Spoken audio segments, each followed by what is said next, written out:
जय अहिंसा परमो धर्म। ये जो मंगलाचरण अपन कर रहे हैं तो आपको ग्रंथराज तो मालूम पड़ रहा है। अच्छा, साथ साथ में मंगलाचरण का कुछ भाव भासना, किसको नमस्कार कर रहे हैं, किस ग्रंथ में किसको नमस्कार कर रहे, ये भी आ रहा नहीं, थोड़ा समझ में आ रहा। और मन का अगर व्यापार देखा जाए तो वो भी आ जाए और वो ग्रंथ पूरा अपने ज्ञान में आ जाए। यानी जिस ग्रंथ का मंगलाचरण है वो ग्रंथ का भाव भी अपने ज्ञान में आ जाता है। यानी इतना मन जल्दी काम करता है। जैसे नत्वा जिनेन्द्रम गत सर्वदोषम सर्वज्ञ देवम।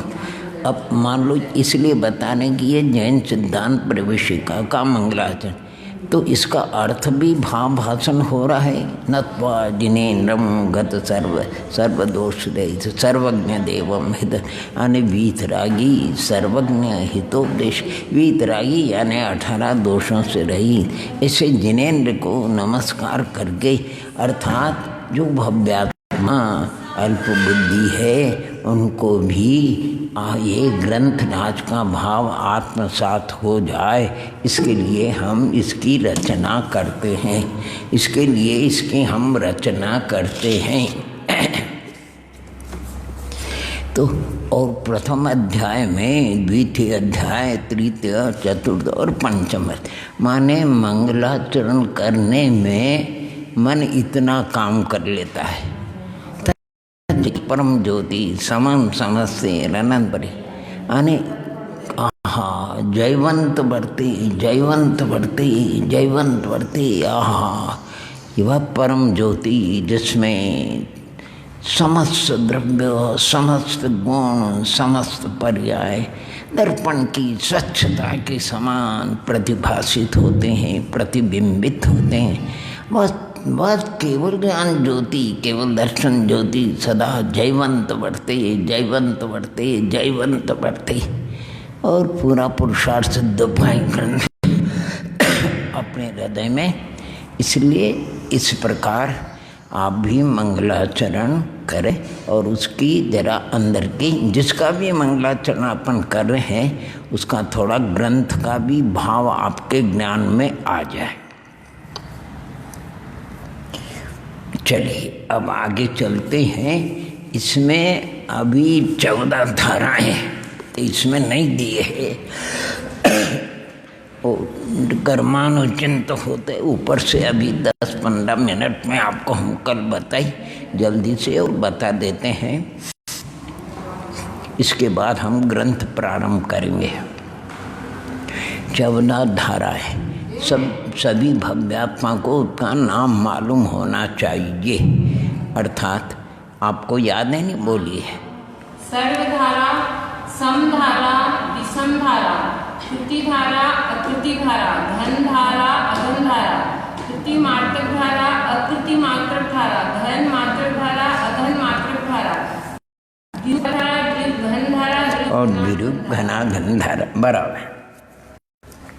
ये 14 है।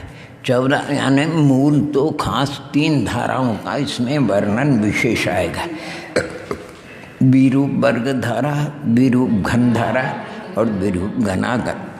तो उसको समझने से अभी ये कह रहे थे संख्यामान उपमामान, इन धाराओं को समझना भी बहुत है। अर्थात 2 से लेकर के गणना का 1 है और संख्यामान का जगन्य भेद 2 है। संख्यामान का उत्कृष्ट वेद केवल ज्ञान, अनंतानंत उत्कृष्ट अनंत उत्कृष्ट अनंत अनंत ब्रह्मांड। अब जो सर्वधारा है, सर्वधारा में ऐसा कोई स्थान नहीं है जो उसमें ना आया हो। 1 भी आया, 2 भी आया, 3 भी आया। उस सर्वधारा में कहने का मतलब कि संख्यामान के 21 ही भेद गर्भित हो जाते। कितने? 21 ही भेद। उपमा मान के तो वो 11वां भेद है, उसमें तो 11वें भेद में गर्भित हो जाते हैं।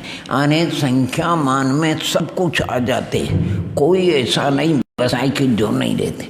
और दूसरी बात यही कि व्यापारी है जो भी जैसा जिन जीवों को, तो व्यवहार में लोग ऐसा यानी मानते हैं वेदी में 2 प्रतिमा तो नहीं 3 होनी चाहिए अथवा 5 होनी चाहिए अथवा 7 होनी चाहिए, यानी विषम होना चाहिए, सम नहीं होना चाहिए, ऐसा विकल्प कर दें। लेकिन वस्तुतः हम आपसे थोड़ा करते हैं। 24 तीर्थंकर, ये 24 तीर्थंकर समधारा में आते हैं कि विषम धारा में आते हैं? ये सर्वधारा में। सर्वधारा में तो सब आएंगे, परंतु समधारा में आते हैं 24। तो सम संख्या है तीर्थंकरों की। क्या करोगे आप? शुभ का शुभ, चक्रवर्ती 12 होते, षोडश कारण भावना,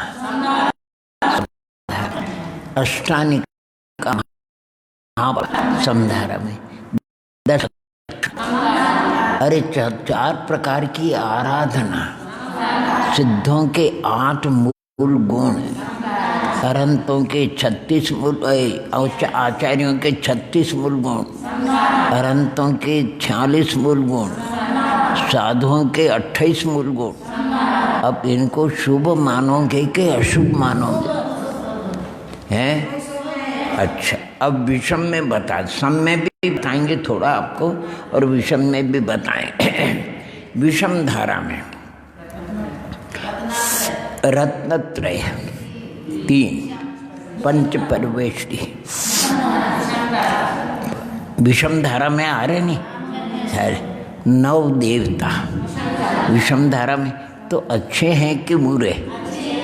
अच्छे हैं। नवदा भक्ति अच्छी है कि बुरी? अरे उपाध्याय परमेश्वरी के 25 मूल गुण अच्छे हैं नहीं? तो विषम धारा भी खराब नहीं, समधारा भी खराब नहीं, ये तो मान्यता है। अगर मान लो कोई कहते हैं विषम, तो 5 पाप समधारा में आते कि विषम धारा में? विषम में आते। और पंच परमेश्वरी, तो देखो विषम धारा में पंच परमेश्वरी भी है और पंच पाप भी है। तो आप सम अच्छी मानोगे कि बुरी मानोगे? न अच्छी न बुरी, वस्तु स्वरूप तो जो है सो आनंद है। सिर्फ अपन भोले भाले जीव है, इसलिए साधारण लोग अपने को कहते भैया ये ठीक है और ये ऐसा। ये वस्तु तो वस्तु है, वस्तु में तो कोई प्रकार का कोई अंतर नहीं है। देखो और आगे चलते देखो, अभी जैसे तत्वार्थ सूत्र के अध्याय कितने हैं? तो अच्छे हैं कि बुरे?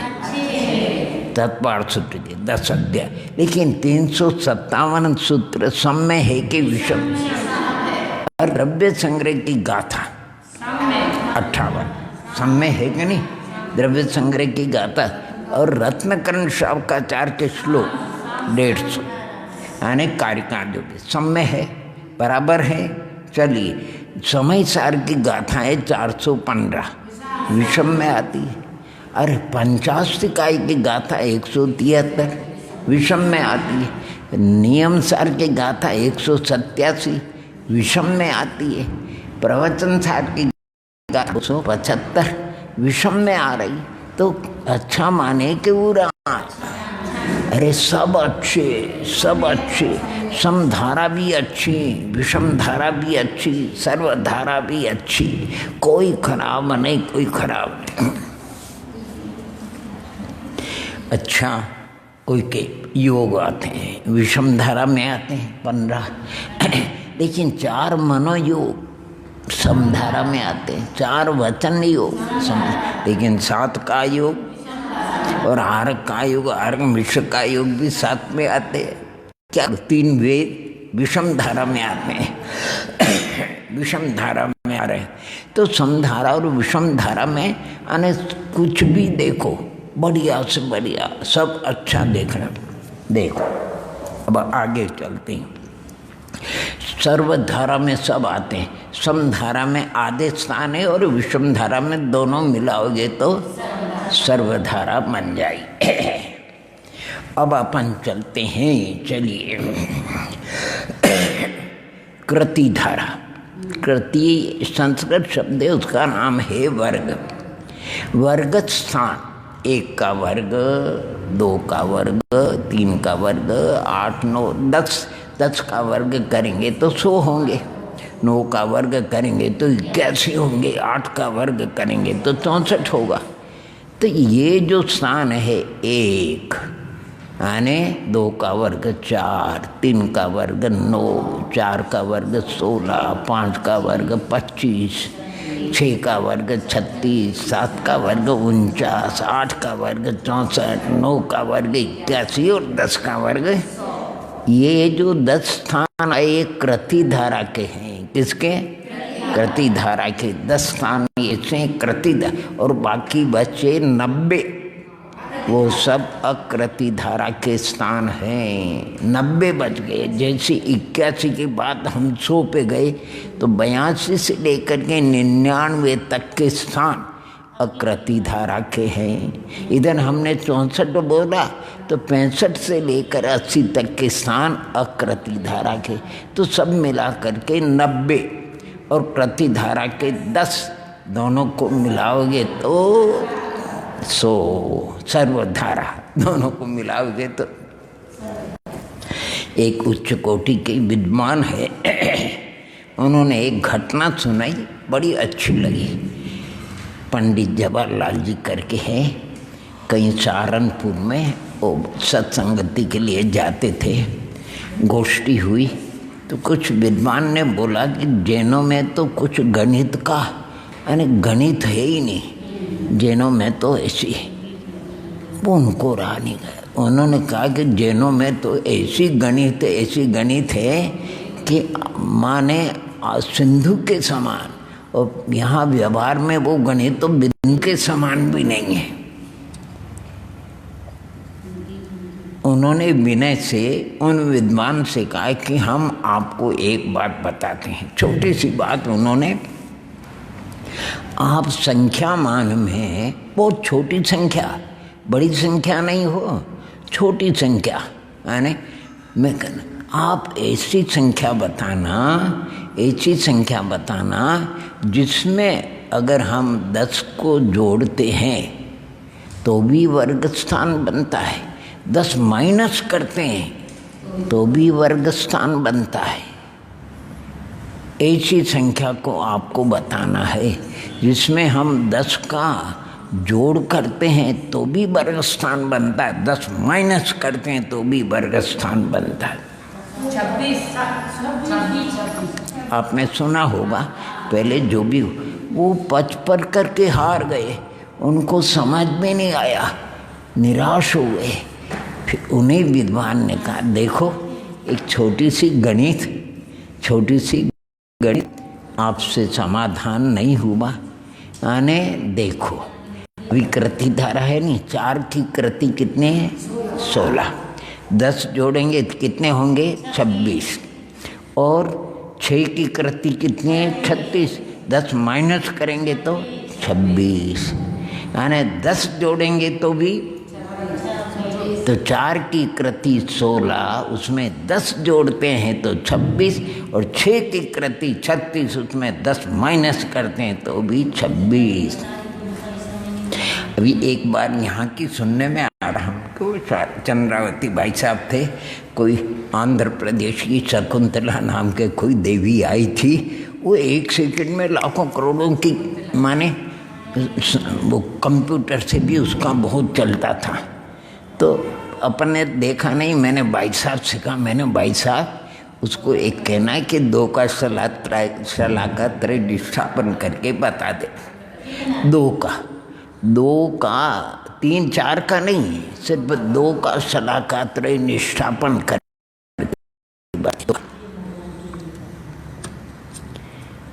2 का आपका यानी त्रय यानी 2 2 3, 2-3 जगह 2-2 लिख दिया अपने, एक विरलन, एक दे और एक शलाका, तो 1 1 2 गुणित 2 4 हुए, और 2 शलाका रही तो 1 किया, एक बचा, अभी वो निष्ठापन नहीं हुआ, अभी एक बचा। अब हमारे पास 4 हैं, 1 1 1 1 4 जगह लिखा, 4 गुणित 4 गुणित 4 गुणित 4 चौकू 16 चौकू 64 चौकू 256 और फिर वो एक बचा। अब 0, एक बार निष्ठापन हो गया, एक बार शलाका का निष्ठापन हो गया। अब दोबारा करना। अब हमारे पास संख्या है 256, तो 256 256 और 256 जगह विरलन किया, प्रतीक ऊपर 256 गुणित 256 गुणित 256 गुणित 256 गुणित और सबका गुणाकार कर लेना। गुणनफल जो भी आए 256 बार लिख और फिर 256 शलाका उसमें कम करना 255। अब जो आया मान लो वो आए, एक शंख आ गया कि 2 शंख आ गए, ओ उसका विरलन करना, प्रत्येक के ऊपर शंख गुणित शंख गुणित शंख गुणित शंख गुणित शंख और गुणा कर लेना और 255 में एक कम करना 254। अब मान लो वो अभी शंख दूसरी बार में शंख हो गया। अब कहाँ बोले अपन कितने अंक, 100 अंक पर समझ लीजिए। और 100 अंक का विरलन किया और प्रत्येक के ऊपर गुणा किया, फिर 254 में एक कम किया। ऐसे दूसरी बार स्थापन की हुई जो शलाका 256 जब तक समाप्त नहीं हो जाए तब तक करते रहना, तब तक करते रहना। चलो हो गया दोबारा। अब जो राशि आई उसकी फिर 3 कल्पना करना, एक विरलन, एक दे और एक। अब तीसरी बार शलाका कितनी है, कितने अंक प्रमाण है तीसरी बार शलाका, और फिर विरलन दे विधान करते जाना, एक एक कम कर जाता, विरलन दे विधान करते जाना। अब तीसरी बार समाप्त की हुई वो राशि जब समाप्त हो जाए तब जो गणित में अंक आते हैं उसको कहते हैं शलाका त्रय निष्ठापन। वैसे अपने ज्ञान का विषय नहीं है, घाटे साहब थे, प्रेमचंद जी घाटे अच्छे गणित के विद्वान थे। तो मैंने कहा इसके लिए करने में कितना कागज लगेगा, कितना कागज लगेगा, यानी लिखने में कितना कागज लगेगा। तो उन्होंने बताया कि कम से कम 100 किलोमीटर या 100 किलोमीटर का मतलब यहाँ से, अब 100 किलोमीटर सिद्धवर तो 70-68 किलोमीटर है, यानी 100 किलोमीटर तक का कागज लग जाएगा। 2 का शलाका त्रय निष्ठापन, और जब 2 का शलाका त्रय निष्ठापन नहीं हो रहा तो अपन अक्षय अनंत संख्या का शलाका त्रय निष्ठापन करा रहे हो, तो कैसे होगा? विचार करने की बात है। 2 के शलाका त्रय निष्ठापन एक गणित है, गणित किसी अलौकिक थे, यानी विधि तो है कि नहीं। देखो 2 का शलाका त्रय निष्ठापन, क्या गजब की गणित, क्या गजब की 2 के शलाका त्रय निष्ठापन में इतना लंबा कागज लग जाएगा, तो फिर अनंत का और अक्षय अनंत का कहाँ से होगा? माने सिर्फ कहने का तो कृति धारा में 10 और अकृति धारा में 90, दोनों को जोड़ लेंगे तो सर्वधारा घन धारा। 1 का घन 1, 2 का घन 8, 3 का घन 27, 4 का घन 64, 4 चौक 16 और 4 से गुणा कर लो तो 100 के ऊपर तो अपने को अभी जाना नहीं। तो घन धारा के 4 स्थान हैं, 1, 8, 27 और 64, और बाकी बचे कितने स्थान? 96 स्थान बच गए 4 के अतिरिक्त। तो 4 और 96 दोनों मिलाओगे तो घन धारा के 4 स्थान और अघन धारा के 96 स्थान दोनों मिलाओगे तो सर्वधारा कितनी हो गई अपने? 3, 2, 5, 2, 7 हो गई। अब चलिए कृति मात्रिक धाता और अकृति मात्रिक धारा, घन मात्रिक और अघन मात्रिक 4 धारा, यानी अब अलग ढंग से बता रहे हैं हम 1 का वर्ग, 2 का वर्ग, 10 तक हम वर्ग करते हैं तो 100 के ऊपर नहीं जाते हैं। लेकिन 11 का वर्ग तो 12 का वर्ग करोगे तो 100 के ऊपर, इसलिए 10 तक का तो हम वर्ग करेंगे और 11 से लेकर के 100 तक का हम वर्ग नहीं करेंगे। तो 10 स्थान तो कृति मात्रिक धारा के 1 से लेकर 10 और 11 से लेकर के 100 तक के स्थान अकृति मात्रिक धारा के, और दोनों को जोड़ोगे तो सर्वधारा। इसी प्रकार घन मात्रिक 1 2 3 4, ये घन मात्रिक धारा के 4 स्थान है और 5 से लेकर के 100 स्थान अघन मात्रिक धारा के हैं, दोनों को जोड़ोगे तो सर्वधारा। ये 11 हो गई। अब विरूप वर्ग धारा, विरूप घन धारा, विरूप घना घन धारा। विरूप वर्ग धारा में 50 स्थान आएंगे। द्विरूप घन धारा में शायद 18 कितने आते हैं? 16। और द्विरूप घन घन यानी घना घन धारा में 36 है। 35 या 36। हाँ, जो भी 35 36 आई आचार्य ने बताया। द्विरूप 2 का वर्ग, 2 का वर्ग 4, 4 का वर्ग 16, 16 का वर्ग 256, उसका वर्ग 65,000 और 65 का 15 का वर्ग बादाल 10 अंक आ गया। बादाल का वर्ग 1 20 अंक आ गया। उसका वर्ग 39-40 अंक आ गया। आने 7वां स्थान विरूप वर्ग धारा का आने 40 अंक, 8वां 80 अंक, 9वां 160 अंक, 10वां 320 अंक, 320 अंक। अरे 10 अंक तक तो 19 हो गए। अब 320 में क्या बोलेंगे आप? बोलो क्या बोलेंगे अपन?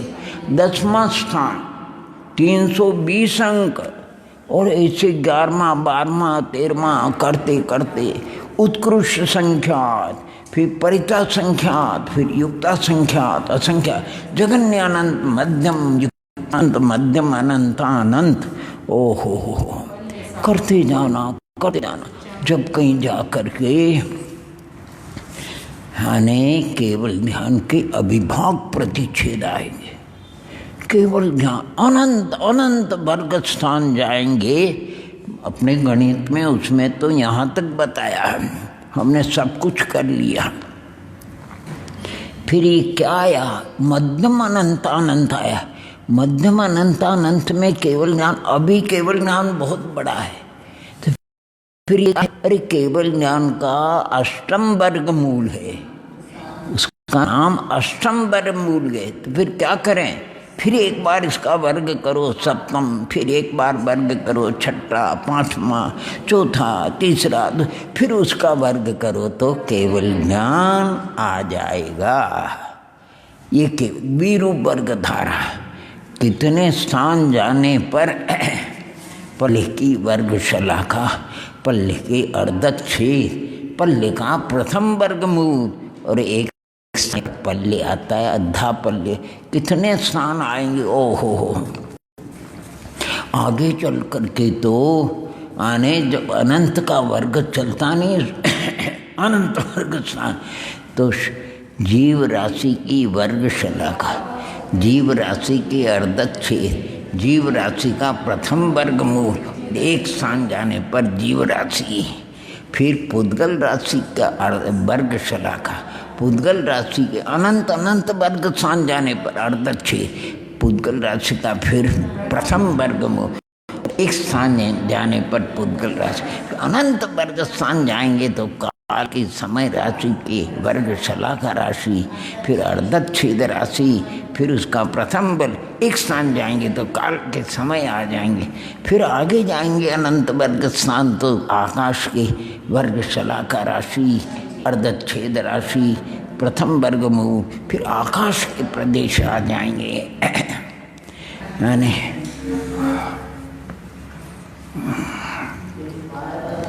देखो ये विरूप वर्ग धारा, ओहो, अब इससे आप अनुमान लगा सकते जीव राशि से पुद्गल राशि कितने ज़्यादा, कितने ज़्यादा, कितने ज़्यादा, उससे तीन काल के समय कितने ज़्यादा, उससे आकाश के प्रदेश कितने ज़्यादा। ओहो हो। अभी देखो, अगर नहीं यूँ समझ में नहीं आए तो देखो, एक आत्मा है, आत्मा अभी असंख्यात प्रदेशी है और प्रत्येक प्रदेश में अनंत अनंत परमाणु है। प्रत्येक प्रदेश में नाम प्रत्यय सर्व योग विशेषात सूक्ष्म क्षेत्रावगावस्थिता सर्वात्म प्रदेशु अनंत प्रदेश। एक एक प्रदेश पर कर्म नो कर्म के परमाणु सिद्ध राशि के अनंत में भाग अभव्य राशि से अनंत गुणे अभी भी अपनी आत्मा के साथ, और उसके साथ में एक कर्म नो कर्म के परमाणु के ऊपर विश्वसोपचय स्वभाव से जो विराजमान है जीव राशि से अनंत में, जीव राशि से अनंत गुणे। तो एक जीव के साथ में इतने अगर पुद्गल परमाणु, इतने स्कंध है एक प्रदेश पर, तो असंख्य प्रदेश पर कितने होंगे। जब एक जीव के साथ में इतने होंगे तो संसार में जो अनंतानंत जीव है कितने होंगे, और एक समय में इतने होंगे तो भूतकाल के समय में कितने हो गए होंगे और भविष्य में कितने होंगे। इससे पता लगा सकते हो कि पुद्गल राशि कितने है। उसमें भी प्रदेश बंद जब पढ़ते हो तो वहाँ वर्णन किया पुद्गल राशि का। ये सारा 343 घन राजु प्रमाण लोक है। उसके दो भेद किए, एक क्षेत्र और अनेक क्षेत्र। जो सूक्ष्म निगोदिया जीव के द्वारा रोका जाता है, सूक्ष्म निगोदिया घनांगुल के असंख्यात में भाग, सबसे छोटी अवगाहना, उसके द्वारा जितना आकाश का क्षेत्र रोका जाता है उसका नाम एक क्षेत्र है। और सारे तीन लोग को अनेक क्षेत्र का उन्होंने, एक क्षेत्र में दो जात के परमाणु है, सादी और अनादि। सादी और जो एक बार जीव के साथ में जिनका संबंध हो गया वो शादी के लिए, और जिनका जीव के साथ में संबंध नहीं हुआ हो उनको आना। और जो शादी है वो भी दो प्रकार के, अर्थात कुछ तो पुनः कर्म रूप नो कर्म रूप प्रमन करेंगे, कुछ नहीं करेंगे। अनादि में भी ऐसा है, कुछ कर्म रूप प्रमन करेंगे और कुछ। जब एक क्षेत्र में जिन्होंने अभी तक कर्म रूप प्रमन नहीं किया है, जो कर्म रूप प्रमन करे उससे अनंत गुणे ऐसे हैं कि जिन्होंने अभी तक कर्म नो कर्म रूप। जब एक क्षेत्र में तो पूरे लोक में कितने होंगे। अर्थात कहने में स्थूल कथन करते हैं, इस जीव ने कई बार उनको झूठन खाया, लेकिन इतने अभी पुद्गल कारमान वर्णना के परमाणु नो कर्म वर्णना के विद्यमान है। सभी संसारी जीवों के बाद प्रति समय उत्कृष्ट समय प्रबंध भी अगर ग्रहण किया लिया जाए तो भी अनंत में भाग ही स्पर्श के बाकी अनंत बहु भाग अभी वो कर्मत्व रूप परमन नहीं हुए। अभी उनमें कर्मत्व पने की योग्यता तो है, लेकिन अभी उनका नंबर नहीं आया, वो कर्मत्व रूप नहीं होते हैं। तो आप सोचिए, ये दिव्य रूप वर्ग धारा, विरूप घन धारा में कुछ नहीं करना।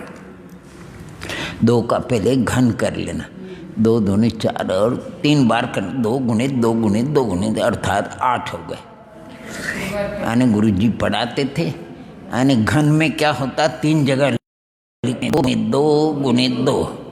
अगर आपको उसका घन का वर्गमूल निकालना है तो 3 में से 2 काट दो, 2 रह जाएगी, ये उसका घन मूल होगा।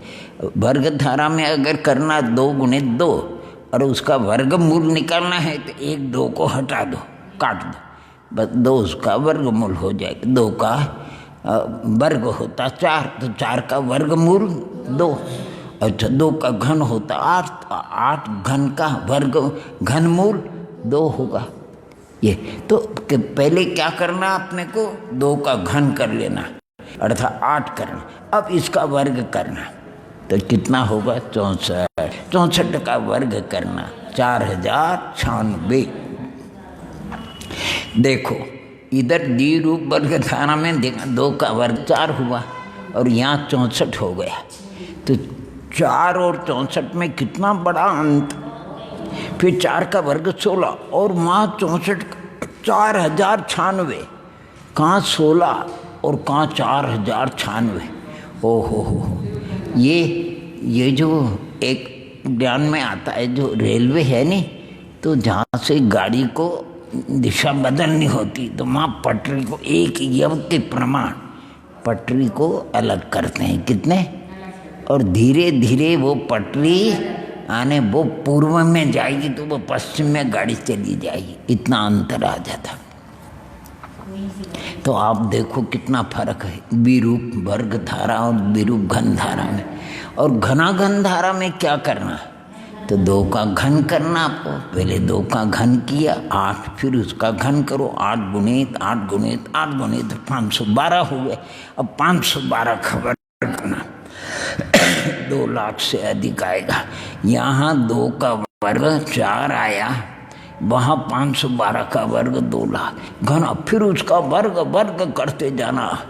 ओहो, ये जितने भी है यानी स्थिति बंधाद्यवसाय स्थान, अनुभाग बंधाद्यवसाय स्थान और अग्निकायिक आदि जीवों की संख्या वगैरह, वो योग स्थान, उसके अभिभाग प्रतिच्छेद, ये सारी घना घन धारा में आते हैं।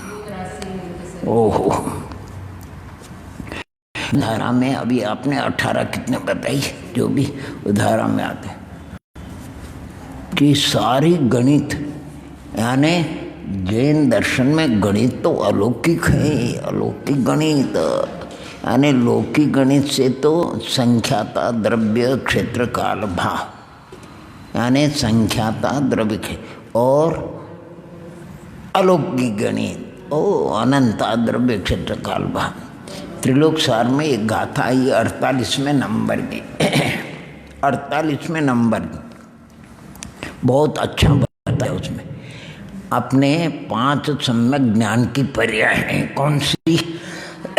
मति श्रुत अवधि मन परि और केवल।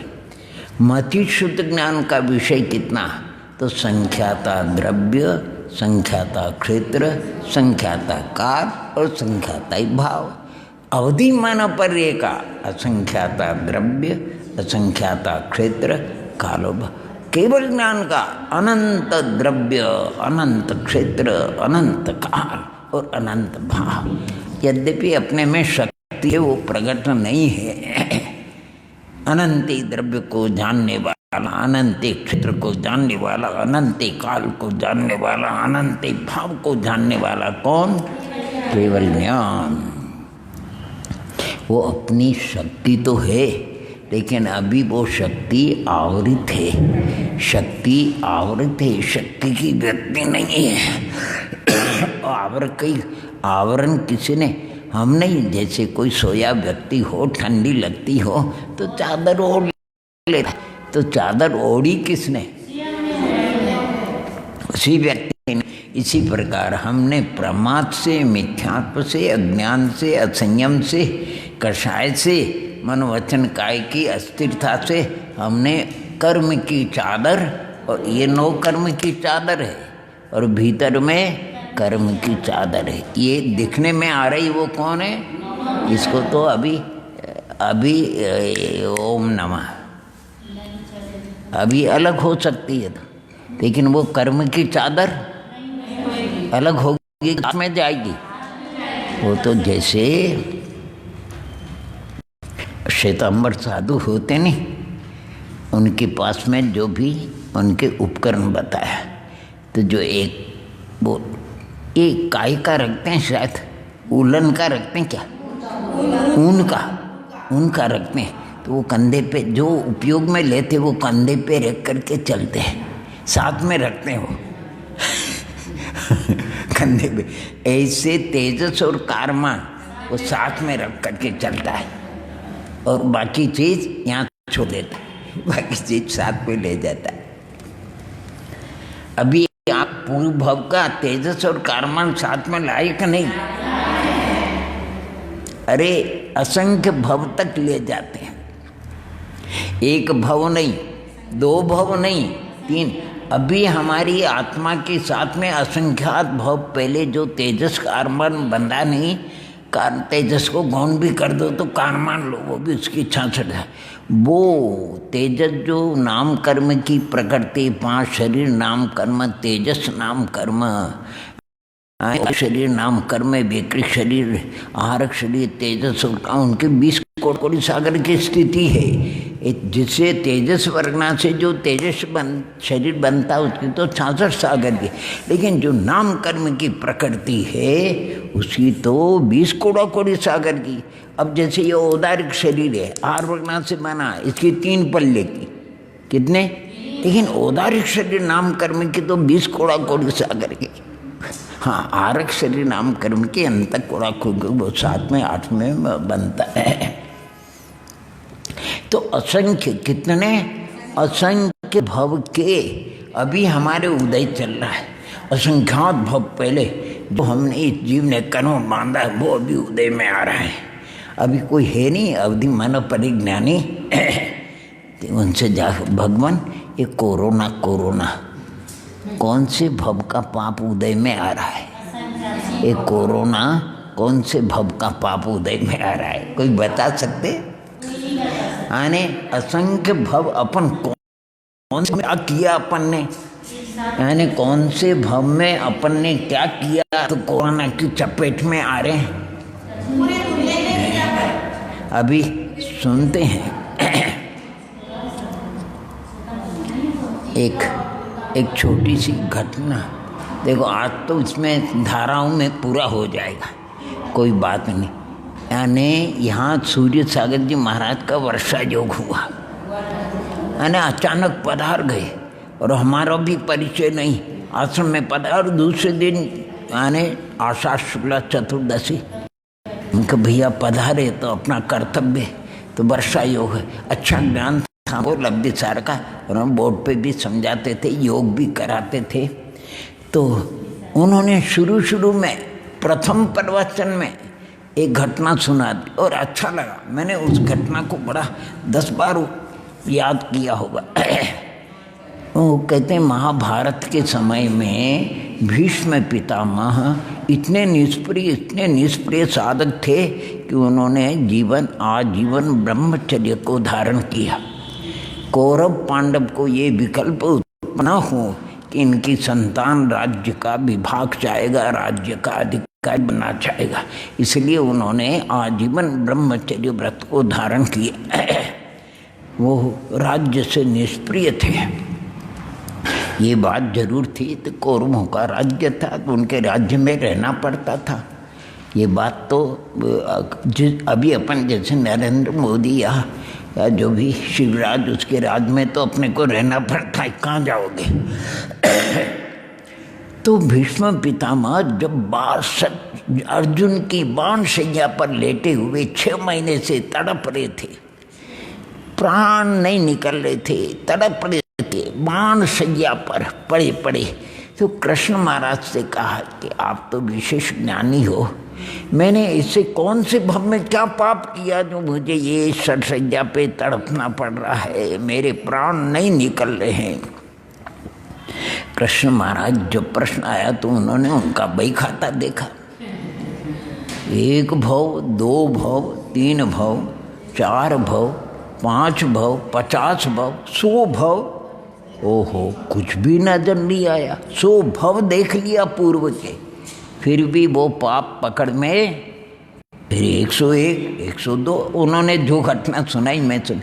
103 और 103 भव पहले वो कृषक की पर्याय में थे, अपने खेत के निरीक्षण के लिए जा रहे थे।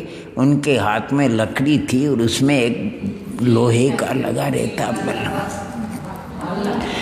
अचानक कोई विषैला जंतु इधर से जा रहा होगा, वो उनके सामने दिखने में आ गया।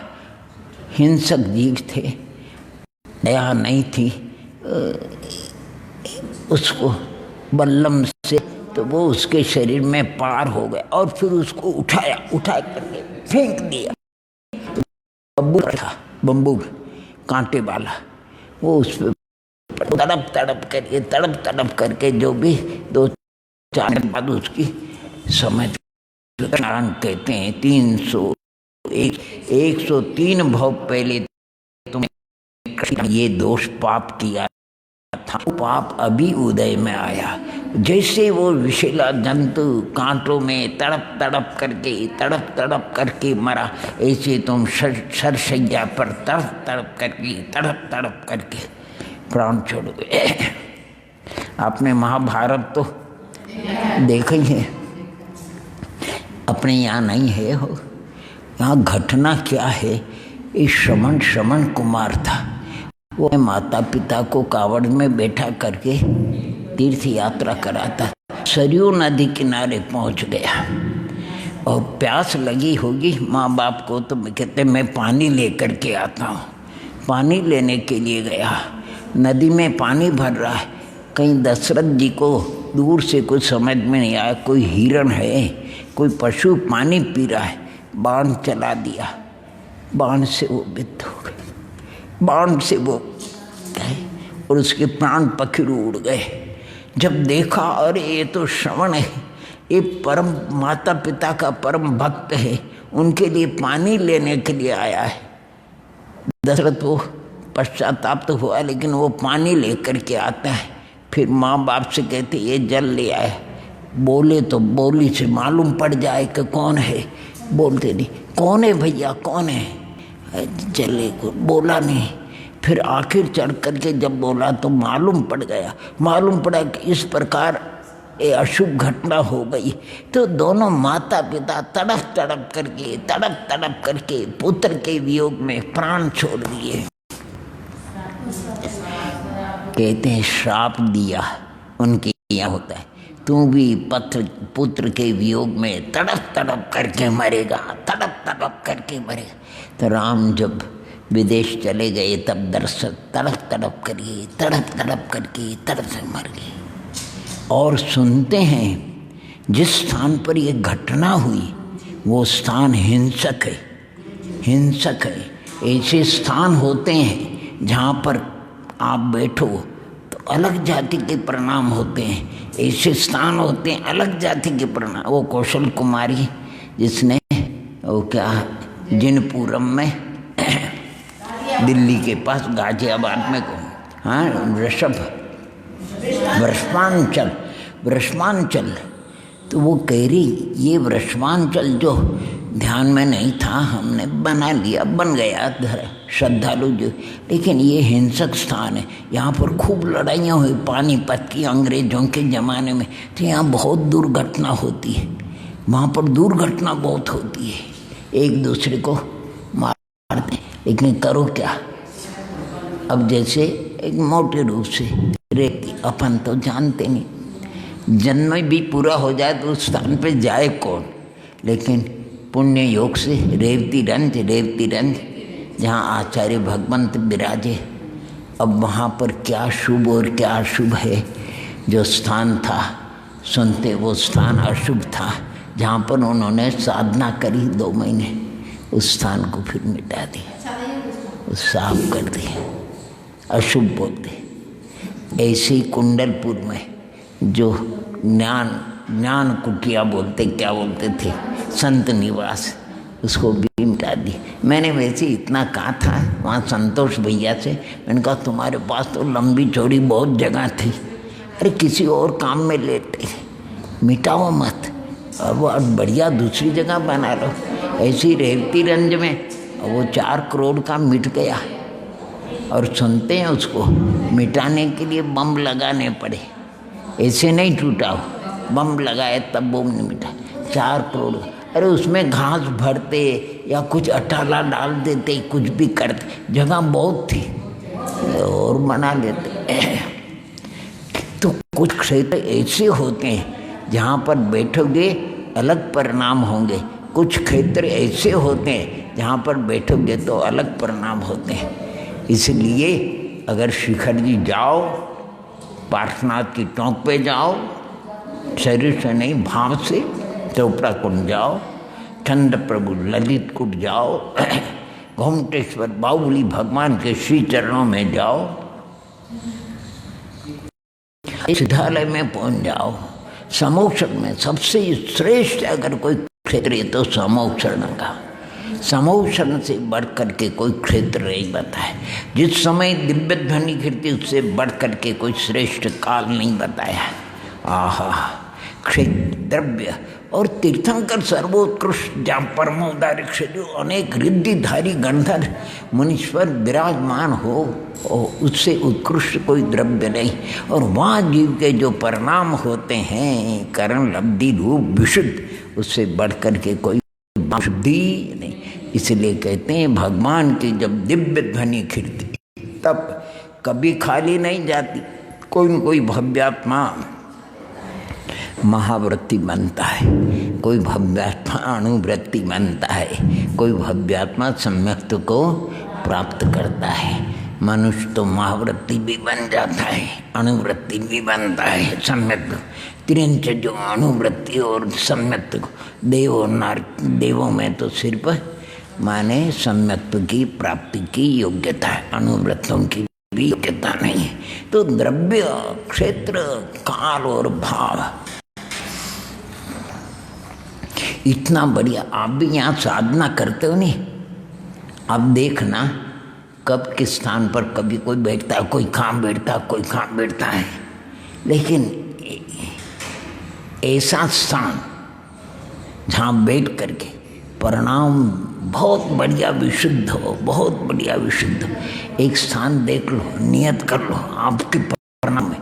कभी कभी तो मन ही नहीं लग रहा है, मन नहीं कभी बहुत अच्छा मन लग जाता है। तो द्रव्य क्षेत्र काल भाव का भी निमित्त रहता है। कहीं पर भी करो, वैसे तो हम सबको कोई ये आश्रम का आपका परिसर है, मानसम का परिसर है, उनका परिसर है। अभी सुनने में आया है नेमावर में, ओम नमः नेमावर में योग सागर जी महाराज ने इतनी व्यवस्था करी, वहाँ ब्रह्मचारी जितने भी हो 8-10 वहाँ एक भगवान कर दिए। उनको मंदिर में एलाउ नहीं, मंदिर में नहीं, वो वहीं दर्शन करे, अपना करे। और भगवान की यहाँ सिर्फ निर्ग्रंथ मुनिराज मंदिर में वहाँ दर्शन करेंगे। और जो द्वारा प्रेक्षण करने वाले श्रावक है, जो मंडप है प्रवचन, वहाँ एक भगवान विराजमान कर दी, तो वो वहाँ दर्शन पूजन करे। एक दूसरे में कहीं एलाउ नहीं कर सकते, इधर उधर नहीं जा सकते। शायद आचार्य भक्ति होती कि नहीं पता नहीं, सुबह और शाम को आचार्य भक्ति होती होगी, बाकी ऐसी व्यवस्था। और बाहर की एक को भी एंट्री नहीं है, ना कोई भी नहीं जा सकते।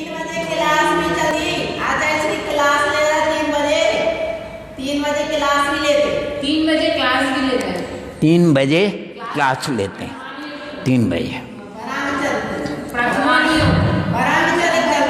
वरांग चरित्र पढ़ रहे 3 बजे। ठीक है, जो भी श्रावक है तो उनको भी कुछ मिल जाए 24 घंटे में खुराक, तो बहुत बढ़िया। वरांग चरित्र 1.5 घंटे की क्लास होगी वो, और सुबह शाम की भक्ति होगी। हाँ, भक्ति होती, हाँ, और शाम की भक्ति। सुबह की भक्ति तो शायद 10 मिनट की और शाम की 20 मिनट की भक्ति होती है ना, इतना। और वरांग चरित्र देते, बहुत बढ़िया भैया, अच्छा है। चिरमरी वाली बहनें रहती थी ना, 2 बहनें, उनके यहाँ जा रहे, उनके हाँ, चिरमरी वाले जो अपने यहाँ रहती थी वहाँ चली गई। बहुत वो तो होगा सबका। अभी कोई और श्रावक नहीं जो है उनके, कोई मेरी समझ में चौके ज़्यादा हो तो ठीक है, बाकी सबके यहाँ आर होता है। क्योंकि अभी कह रहे हैं, अभी आचार्य भगवंत उनके सानिध्य में 40 निर्ग्रंथ मुनिराज हैं, आचार्य भगवान के 40। अब तो 40 12 प्रेक्षण है, कोई उपवास वगैरह करते हो तो बात अलग है, बाकी सबके यहाँ अच्छे बना हुआ। ओम नमः, ओम नमः, ओम नमः। ये 14 धाराओं आप उसमें कर्मानुचिंतन में, माने जिनवाणी सार में, और ये भी है नहीं अभी जीवकांड, ये पूजा की, इसमें भी है। ओम नमः, ओम नमः।